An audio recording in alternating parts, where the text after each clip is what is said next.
많은 사람들의 논쟁거리 중 하나가 닭이 먼저냐, 계란이 먼저냐, 어느 것이 먼저일까를 가지고 종종 논쟁을 하지요. 이것은 단순히 닭과 계란의 문제가 아니라 알에서 나오는 모든 동물에 관한 궁금증이지요. 이 진화론적 입장에서는 돌연변이와 유전적인 변화에 의해서 알에서 새로운 개체가 나오고 알에서 새로운 개체가 나오고 해서 알이 먼저라고 합니다. 그러나 창조론에서는 어떠한가요? 하나님께서 천지 만물을 지으셨죠. 동물도 각양의 모양으로 지으셨죠. 그래서 닭이 먼저가 됩니다. 여러분, 그렇다면 용서와 회개 어느 것이 이것은 먼저일까요? 유치원에 다니는 아들이 있습니다. 아들이 돈 맛을 알았어요. 엄마가 요즘은 카드를 많이 긁긴 하지만 좀 예전에는 주로 이제 초록색 돈을 많이 냈잖아요. 이 초록색 돈을 내면 마트 아저씨가, 편의점 아저씨가 물건을 하나를 준단 말이죠. 신기해가지고 이 아이가 아무 생각 없이 엄마 지갑에서 10,000원짜리를 가져갔어요. 그리고 마트에 가서 사탕, 과자, 캐러멜 실컷 한 보따리 사가지고 집으로 옵니다. 엄마가 깜짝 놀랐어요. 너 이거 웬 거니? 어디서 났어? 아저씨가 줬어. 그냥? 아니, 돈 줬지. 그래? 그 돈 어디서 났어? 엄마 지갑에서.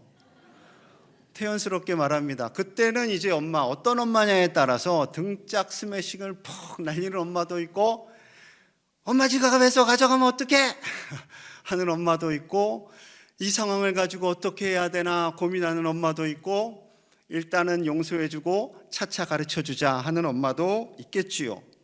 저도 기억이 나요. 20원. 딱 더도 말고 덜도 말고 20원. 그때 20원 가지고 갔던 기억이 나요. 그래서 혼났죠. 여러분, 우리는 사람들에게 말합니다. 너가 잘못을 했으니까 먼저 너가 사과해. 그러면 용서해 줄게.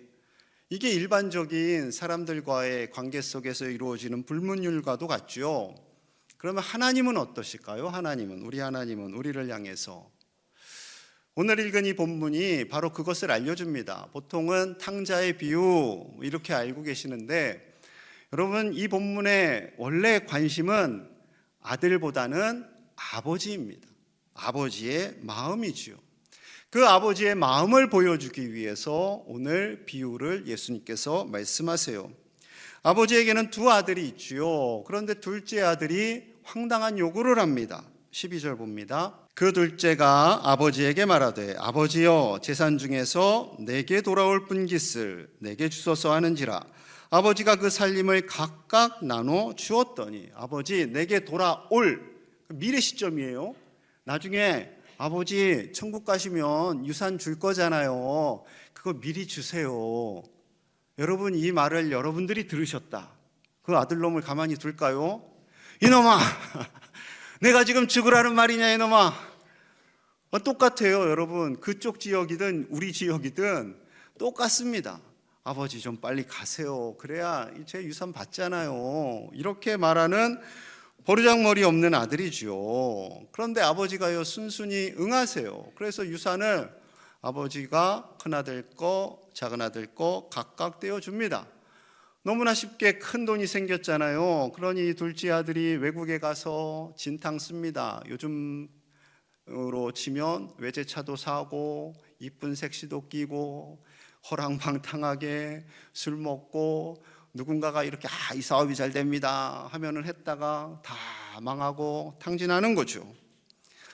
이 둘째 아들, 아버지 입장에서는 잃어버린 아들이 된 거예요. 세상에 빼앗긴 아들, 잃어버린 아들. 여러분, 놀이동산이나 우리 광양 5일장 이런 데서 아이들 잃어버린 경험들이 아마 좀 많이들 있으실 거예요. 물론 금방 찾기도 했지만 길게는 하루 이틀 걸리시기도 했던 경험들이 아마도 있으시겠죠. 저는 기억이 안 나지만 어머니께서 그러시더라고요. 제가 4살 때 집을 나간 적이 있답니다.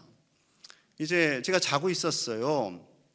그리고 어머니는 빨래를 하셔야 했는데, 서울 변두리 지역은 그때 수도 사정이 좋지 않아서 종종 이 물이 단수가 됐다고 합니다. 그러면 이제 옆에 조금 가셔서 냇가에서 이제 빨래를 하셨어야 했죠. 그러니 자고 있는 저는 6살 된 저보다 2살 많은 형에게 6살이 뭘 하겠어요. 그 집 앞에서 이제 골목에서 친구들하고 놀고 있으니까 동생 깨어나거든. 동생 잘 챙겨라. 그리고 형은 네 했죠. 그리고 이제 간 사이에 제가 깨었네요. 그리고 하염없이 이제 대문 밖을 나가서 이제 걸어가는 거예요. 애들은요 방향을 꺾을 줄 몰라요. 그냥 가는 거예요. 쭉쭉쭉. 어머니가 이제 오셨죠. 애가 없네요. 형은 놀고 있는데 동생 어디 갔니? 몰라요. 그러면서 이제 어머니가 정신없이 찾는 거죠. 정신없이 찾습니다. 얘가 어떻게 된 건가? 누가 데려가지는 않았나? 그것도 저희 어렸을 때는 웬 유괴범이 그렇게 많아요. 사탕 줄게 하면은 절대 따라가지 마라. 그런 교육을 받고 자라잖아요.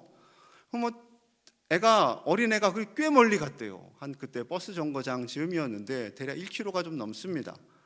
그렇게 먼 거리까지 설마 여기까지 왔을까 하고 찾는데 웬 낯익은 아이의 뒤태가 보이더니 어느 아주머니의 손을 잡고 이제 가더라는 거죠. 그래서 어머니가 제이라 부르니까 그냥 눈물 콧물 범벅이 돼가지고 그래갖고 상봉을 했다는 거죠.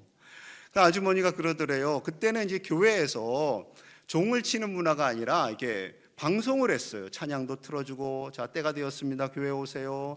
아이를 찾습니다. 아이를 찾습니다. 노란 옷에 노란 바지에 빨간 티 입고 간 아이를 찾습니다. 이런 방송도 했거든요. 그래서 그 방송하러 교회 간다고, 이름도 기억을 해요. 제가 상계교회 간다고 그렇게 얘기를 했던 거죠. 그때 만약에 못 만났더라면 저는 이곳에 없었을 수도 있습니다. 여러분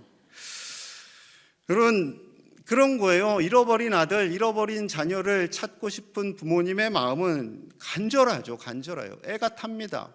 그 둘째 아들이 그렇게 당당하게 나갔지만 아버지의 마음은 어떠했겠습니까? 저 녀석 저거 철이 없는데 잘 살아야 할 텐데, 잘 살아야 할 텐데, 그런 마음이 가득하죠. 그런데 결국 빈털터리가 됩니다. 15절 16절이에요. 가서 그 나라 백성 중 한 사람에게 붙여 사니 그가 그를 들러보내어 돼지를 치게 하였는데 그가 돼지 먹는 쥐염 열매로 배를 채우고자 하되 주는 자가 없는지라. 그 나라 외국에 가서 살다가 결국은 돼지 치는 신세로 전락을 합니다. 여러분, 왜 예수님께서 돼지를 치는 사람이 되었다라고 표현하셨을까요? 유대인들은 돼지를 먹지 않습니다. 돼지를 치지도 않습니다. 이방인들이 하는 거예요. 부정한 음식이라고 해서 돼지를 먹지 않아요. 행여 유대인들 중에 돼지를 치는 자가 있다, 그것을 돈벌이로 한다, 그러면 인간으로 치지도 않습니다. 그런데 그 돼지 치는 자의 종이 된 거예요. 종이. 그리고 돼지가 먹는 음식이라도 마음 놓고 먹고 싶은데 그것도 먹을 수 없어요. 그럼 어떤 존재가 된 거예요? 돼지보다 못한 존재가 되었다라는 거죠. 그렇게 추락한 거예요. 얼마나 자신의 신세가 부끄럽고 한탄스러웠을까요? 여러분, 우리의 삶이 때로는 추락할 때도 있어요. 생각하지 못한 상황 속에서 정말로 큰 어려움을 당하고 추락했을 때 그 다음 스텝이 중요합니다. 세상을 원망할 수도 있죠. 왜 이렇게 세상이 더러운 거야? 이게 나라냐? 이럴 수도 있죠. 왜 이렇게 세상이 썩었어? 하면서 술로 달래기도 하고, 그러다가 스스로 정죄하고 스스로를 비참하게 만들어서 극단적인 행동도 취하게 됩니다. 그런데 이 둘째 아들은 어떻게 하였을까요? 17절을 보면 스스로 돌이켰다라고 되어 있지요. 회개했다는 겁니다. 그리고 어디로 향했나요? 18절 19절 봅니다. 함께 볼게요. 시작. 내가 일어나 아버지께 가서 이르기를 아버지께 죄를 지었사오니 지금부터는 아버지의 아들이라 일컬음을 감당하지 못하겠나이다. 나를 품꾼의 하나로 보소서 하리라 하고, 일어나 어디로 갔어요? 아버지의 집으로 갔다고 돼 있나요? 아니요, 아버지께 갔다라고 돼 있습니다. 여러분, 굉장히 중요한 차이예요. 예수님께서 의도적으로 아버지께 갔다라고 표현을 하고 있는 거죠. 계속 그래서 오늘 본문에 아버지라는 단어가 반복되고 있습니다. 아버지께 가서 죄를 지었다고 고백해야지라고 기록합니다. 아버지께 가서 나의 잘못을 아뢰야지. 그럼 아버지가 나를 받아주실 거야 라고 말씀하는 거죠. 고백합니다. 여러분, 아버지의 집이, 아버지의 재산이, 아버지의 부귀영화가 이 작은 아들을 회복시켜 주는 것이 아니라 회복시켜 주실 분은 아버지예요, 아버지. 마찬가지로 우리도 절망하고 낙심하고 어려운 일을 당했을 때 우리가 찾아가야 할 곳은 아버지이심을 말씀하고 있는 거죠. 거짓골로 집을 향해 옵니다. 20절 함께 볼게요. 시작. 이에 일어나서 아버지께로 돌아가니라. 아직도 거리가 먼데 아버지가 그를 보고 치긴히 여겨 달려가 목을 안고 입을 맞추니 일어나 아버지께로 갑니다. 아버지께로. 이 아들 돌아오는데요, 아직 거리가 먼데 아직 거리가 멀어요. 마을 입구와 아버지의 집이 멀어요. 그런데 거지가 하나 옵니다. 그것을 보자 이 아버지는 둘째다, 내 아들이다 하며 달려갑니다. 그리고 그 거짓골의 아들을 끌어안고 냄새나는 아들을 입 맞추고 부비부비 하는 거죠. 너무 좋아서. 여러분, 아직도 거리가 먼데 이것은요, 어쩌다가 우연히 마을 입구를 봤더니 그 타이밍에 정확히 아들이 왔다가 아니에요. 이건 영화나 드라마에서 하는 거죠. 이 아버지는요, 이 아들이 나가는 순간부터 기도하는 거예요. 하나님, 우리 아들 세상에서 헛된 일에 취하지 않고 돌아오게 해주세요. 그 마을 입구를 바라보며 아버지는 노심초사 간절히 기도합니다. 기도하고 또 기도하는 거죠. 그것이 아버지의 마음이고 부모님의 마음입니다. 하나님 아버지께서 우리가 방황하고 우리가 헛된 길을 가고 있을 때에 기도하고 계심을 말씀하고 있는 거예요. 로마서 8장 26절 같이 봅니다. 시작. 이와 같이 성령도 우리의 연약함을 도우시나니 기도할 바를 알지 못하나 오직 성령이 말할 수 없는 탄식으로 우리를 위하여 친히 간구하시느니라. 아멘. 성령님께서, 하나님의 영이신 성령님께서 말할 수 없는 탄식으로 우리를 위하여 기도하시는 거죠. 왜요? 아버지께로 돌이키라는 거예요. 아버지께로 돌이키라 기도하십니다. 여러분, 하나님은요, 이미 우리를 용서하고 기다리고 계시는 거예요. 저 아들이 나가는 순간 네가 돌아오기를 기다리며 나는 너를 용서했단다. 네가 언제든지 돌아오면 나를 만날 수 있어. 그렇게 고백하는 거죠. 여러분, 그 장면을 보세요. 아들이 아버지 제가 잘못했습니다. 죄송합니다. 용서해 주세요. 하지 않았어요. 그 이전에 아버지가 먼저 묻지도 않고 따지지도 않고 이 아들을 덥석 안고 뽀뽀합니다. 그것은 아들을 이미 용서했다라는 거죠.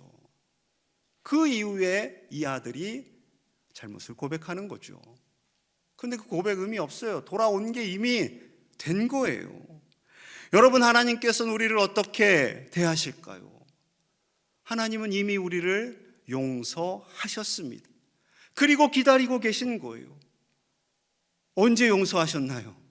2000년 전에 십자가로, 그 보혈로, 그 보혈을 흘리심으로 이미 우리를 용서하시고 우리가 아버지 곁으로 돌아오기만 하면 묻지도 따지지도 않고 우리를 용서하시고 안아주시고 아들, 딸로 회복시켜 주시는 거죠.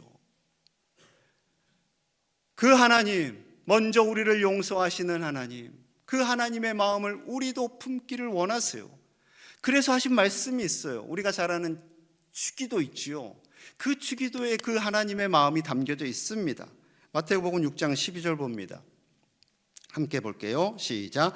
우리가 우리에게 죄 지은 자를 사하여 준 것 같이 우리 죄를 사하여 주시옵고, 우리가 우리에게 잘못한 사람을 용서했습니다. 하나님 먼저 용서했습니다.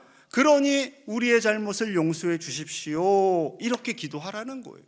이게 주기도의 내용입니다. 왜 이렇게 말씀하실까요? 하나님 아버지가 우리를 먼저 용서했기 때문에 우리도 우리에게 상처 준 자들, 아픔 준 자들 먼저 용서하라는 거예요. 아니, 하나님 너무 심한 요구 아니십니까? 저 사람이 우리에게 얼마나 큰 해를 끼쳤는데요. 그런데 회개도 안 하고 사과도 안 하고 있다고요. 어떻게 먼저 용서를 합니까? 하실 수 있어요. 그게 보통 우리의 마음이에요. 사람들의 마음이에요. 근데 왜 그래야 한다고요? 하나님이 우리를 먼저 용서하셨기 때문에 그렇습니다. 22절의 말씀을 잘 수용하지 못할 것을 아시고 예수님께서 14절 15절에 다시 한번 부연 설명하시며 강조하세요. 너희가 사람의 잘못을 먼저 용서하면 너희 하늘아버지께서도 너희 잘못을 용서하시려니와 너희가 사람의 잘못을 먼저 용서하지 아니하면 너희 아버지께서도 너희 잘못을 용서하지 아니하시리라. 너무 과하신 말씀 아닌가요? 왜 이렇게 강하게 말씀하실까요? 용서가 먼저이기 때문에 그래요. 용서가 먼저이기 때문에 그렇습니다. 그 사람이 사과를 하든 안 하든 그것은 나중 문제예요. 먼저 용서를 하라라고 말씀하고 있습니다. 그 상처를 준 사람이 둘째 아들처럼 그나마 돌이켜서 사과라도 나중에라도 하면 감사하지만 사과하지 않을 수도 있어요. 끝까지 나는 아버지께로 돌아가지 않을 거야, 이 더러운 세상, 이러면서 오히려 아버지를 원망하고 안 돌아갈 수도 있어요. 그런데 아버지는 어떻게 하셨어요? 용서하시는 거죠. 하나님 죄송합니다. 저는 저놈이 심판받는 꼴을 꼭 봐야만 하겠습니다. 그건 그거고요. 용서하라는 거죠. 왜 이렇게 먼저 용서하라는 걸까요? 용서해야 우리 마음에 평안이 임합니다. 용서하지 않으면 그 분노가 우리를 누르고요. 그 분노로 인해 우리 마음의 상태가 결코 평안하지 않습니다. 화병에 걸리는 거죠. 여러분, 사과를 하고 말고는 그에 대한 결과는 하나님께 다 맡기세요. 그리고 우리가 먼저 용서하는 겁니다. 여러분, 먼저 용서하면 부부싸움이 일어날까요? 먼저 용서하면 자식이 미울까요? 내가 먼저 용서하면 속상하다고 교회 떠나는 일이 있을까요? 그렇지 않습니다. 여러분, 예수님을 생각해 보세요. 가룟 유다를 생각해 보세요. 3년간 동고동락했습니다. 예수님께서 힘을 다해 가르치셨습니다. 그런데 이 가룟 유다가 예수님을 은 30에 팔아요. 이 은 30은 그 당시 노예의 몸값이에요. 노예의 몸값. 너무나도 헐값에 자신의 스승을 판 거죠. 사단이 유혹했어요. 유다, 너희 스승 팔아. 너희 스승은 로마를 누르고 왕이 될 수가 없어. 너희들 다 속은 거야. 하며 유다의 마음에 분노를 일으켜서 예수님을 팔게 됩니다. 그 다음에 사탄은 뭐였을까요? 이런 바보 같은 놈, 네가 그렇다고 스승을 팔아? 너는 쓰레기야. 그런 마음을 또 심어줍니다. 그래서 예수님 십자가에서 돌아가시는 모습을 보고 내가 스승을 팔았다라는 그 죄책감 때문에 헤어나오질 못합니다. 사단은 그 죄책감을 계속 심어주죠. 절망의 밑바닥으로 끌고 내려갑니다. 결국 유다는 스스로 목숨을 끊습니다. 예수님은 유다가 예수님을 팔 것을 아셨죠. 그래서 이 나쁜 놈아, 은혜를 원수로 갚는 놈아 하지 않으셨어요. 기다리셨어요. 유다가 마음을 돌이키도록 먼저 용서하시고 기다리십니다. 그가 돌아오기만 하면 다시 회복되는 거예요. 그런데 유다가 그것을 놓치고 말죠.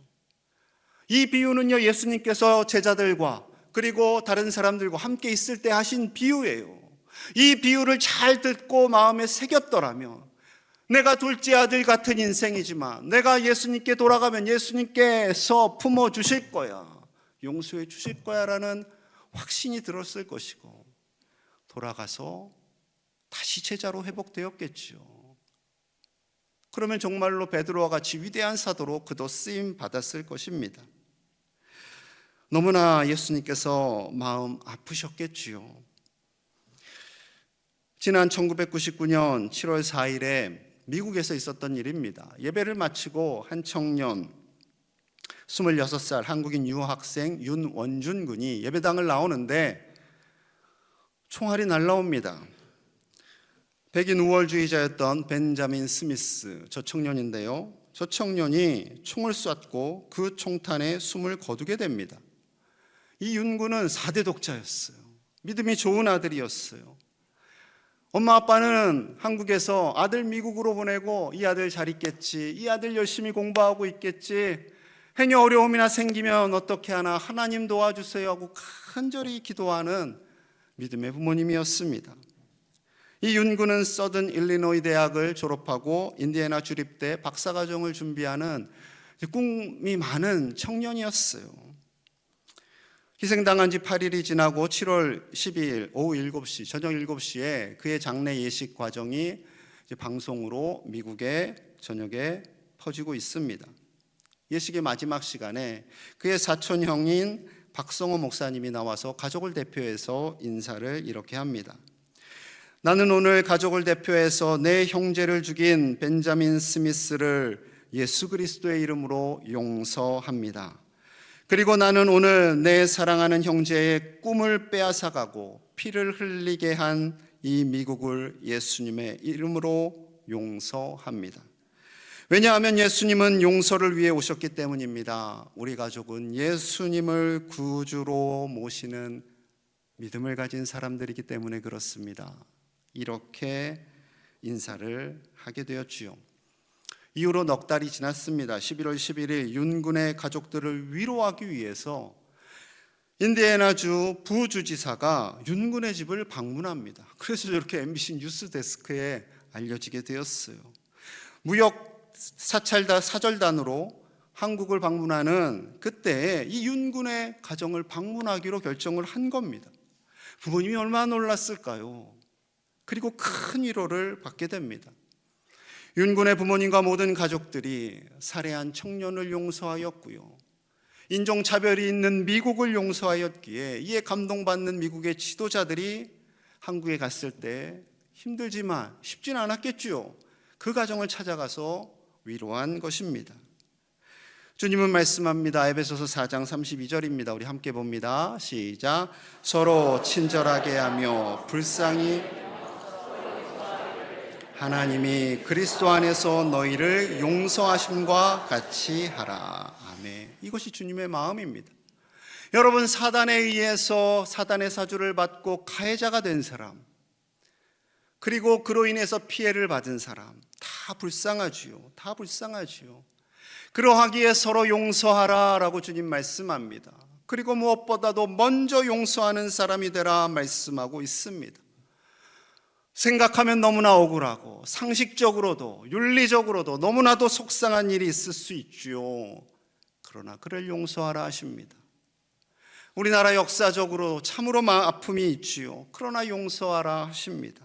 가정에, 사회에, 직장에서 우리가 먼저 용서할 수 있는 것은 하나님 아버지께서 예수님을 통해 우리를 먼저 용서하셨기 때문입니다.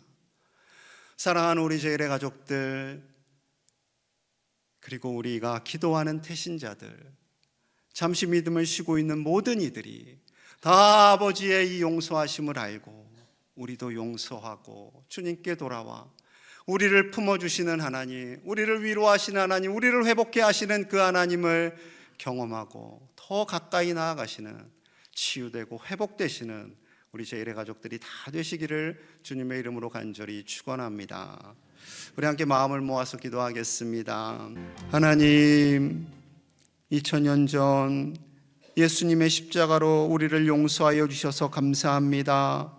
그 십자가 보혈이 우리 안에 가득하여서 우리에게 아픔을 준 자들, 우리에게 상처를 준 자들을 먼저 용서하는 아버지의 아들, 딸들이 되게 하여 주옵소서. 그래야 우리 마음속에 있는 모든 상처와 아픔이 치유되고 하나님의 나라를 누리게 하여 주옵소서. 우리가 품고 기도하는 태신자들, 잃어버린 영혼들도 돌아와 하나님을 예배하며 하나님의 크신 사랑을 경험케 하여 주시옵소서. 경상도 지역에 일어난 산불로 인해 고통받는 이들이 있습니다. 아버지 위로하여 주시고 속히 화재가 진압될 수 있도록 하나님 도와 주시옵소서. 예수님 이름 받들어 간절히 기도하옵나이다. 아멘.